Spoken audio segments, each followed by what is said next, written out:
Avant plus beaucoup de temps. Alors, je rappelle, lors des débats récents, d'il y a 2 jours, je crois, de l'université d'été du FCE, FCE c'est le forum des chefs d'entreprise. Des chefs d'entreprise. Des patrons algériens ont signalé la percée remarquable des entreprises marocaines. Ils ont pris en référence, percée au Maroc. Et le chef de la diplomatie algérienne, M. Abdelkader Msahel, qui était présent sur les lieux, n'a pas pu se retenir. Il a littéralement explosé de haine. Alors, il s'est laissé aller à des déclarations gravissimes sur notre voisin. Écoutez quelques extraits. Compris, parce que très souvent, les gens nous comparent au Maroc, mais Canouelo. Les banques marocaines, on sait, c'est le blanchiment de l'argent du hashish. Ça, tout le monde le sait. Et ça, c'est des chefs d'État africains qui me le disent. Si c'est ça une banque, mais donc, واحد ما يخلعنا personne. Et Royal Air Maroc, elle transporte autre chose que des passagers. Et ça, tout le monde le sait. Là, on n'est pas le Maroc, on est l'Algérie. On a un potentiel, on a de l'avenir. Nous sommes un pays stable, nous sommes un pays sûr. Je vous dis, c'est pas nous, c'est les autres qui le disent. Doing business aujourd'hui en Afrique du Nord, il n'y a que l'Algérie. Ni l'Égypte, ni la Libye, ni la Tunisie, ni le Maroc. L'Égypte a de gros problèmes économiques. L'Égypte passe son temps à prêter de l'argent. هذا le FMI, هذا فلان, هذا فلتان. Alhamdoulilah, on a payé notre dette par anticipation. Financement non conventionnel, c'est une bonne chose. Tout le monde le fait. Ça nous éloigne de l'endettement. Ensuite, doing business, c'est pas la Tunisie. La Tunisie a des difficultés énormes. Le Maroc, tout le monde sait ce que c'est que le Maroc. Le Maroc, c'est une zone de libre-échange. Ouais, je sais le Maroc. Des sociétés françaises ont créé une zone, elle construit une usine, elle fait travailler quelques Marocains ou à la Macan. Doing business, c'est l'Algérie. Incroyable. Je rappelle que cet extrait a été emprunté de la El Bilad TV. Je vous fais remarquer que quand il parlait, ce monsieur, il se faisait applaudir. Autre chose, quand il parlait de l'Égypte, il ne dit pas c'est un pays qui passe son temps à emprunter de l'argent. À prêter de l'argent. Alors, un ministre des Affaires étrangères qui ne fait pas la différence entre prêter et emprunter. Il dit aussi, c'est pas nous qui le disons, hein, c'est les chefs d'État africains qui me l'ont dit, que le Maroc, les banques marocaines passent leur temps à blanchir l'argent. C'est des chefs d'État, ça veut dire ils mouillent même les chefs d'État africains. Ils tombent sur l'Égypte, sur la Tunisie, sur le Maroc, sur tout le monde. Il n'y a que l'Algérie qui est bonne. C'est l'un des pays les plus prospères, les plus pacifiés, les plus... et le reste, le Maroc, qu'est-ce que c'est? C'est une zone de libre-échange. Hein. C'est à peine s'il n'a pas dit... Mais il a dit des bêtises. Samer, je pense qu'il y a un élément non dit sur lequel j'aimerais placer juste un mot. Oui. Celui qui vient de fustiger le Maroc, lui-même est un Marocain. Oui, ce qu'on dit, il est d'origine marocaine. Comme beaucoup, hein. Ben Salah est marocain. Et en psychologie, il y a le refoulé-défoulé.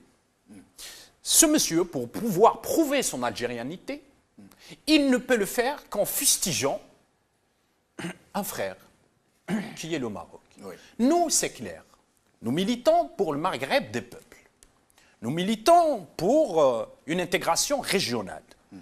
Je pense que l'Algérie et le Maroc doivent s'unir et doivent constituer ce que l'Allemagne et la France aujourd'hui font pour l'Europe.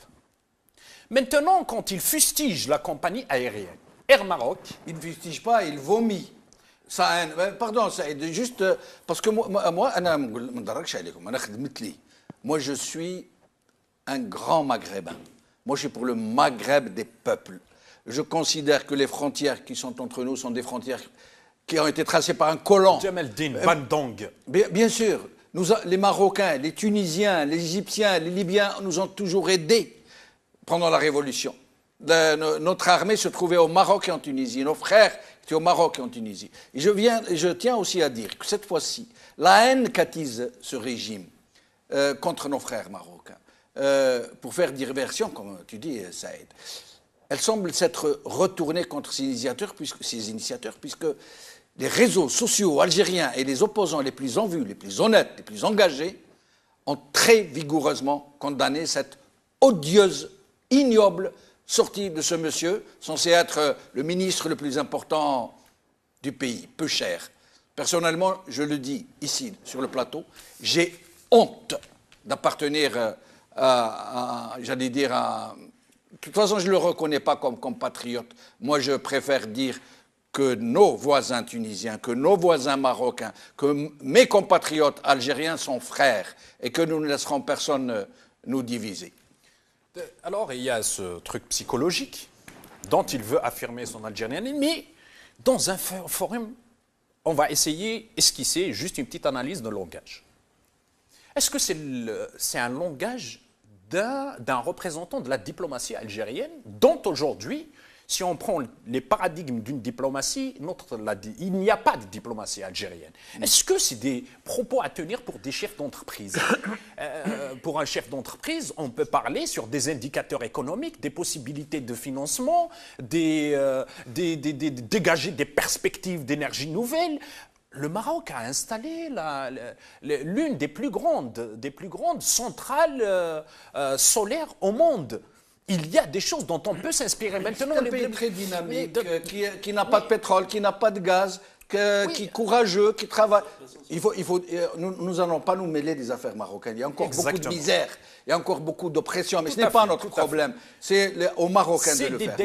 Mais il faut reconnaître qu'ils sont... C'est des déclarations du brigandage politique. Le brigandage politique, c'est quand on est dans une mafia, on tient ce genre de discours qui est complètement irrationnel, qui ne repose sur aucune efficience, ni éthique, ni scientifique. Ce genre de langage, on le tient dans la rue, et d'ailleurs, je condamne ces propos, je rassure le peuple marocain dans sa totalité de soutien du peuple et de la jeunesse algérienne. Aujourd'hui, avec le peuple marocain, nous devons avoir le regard vers le même horizon. Lequel horizon? C'est l'horizon de l'intégration régionale. Nous pouvons constituer des zones de libre-échange. Nous pouvons créer des pôles de compétitivité régionale.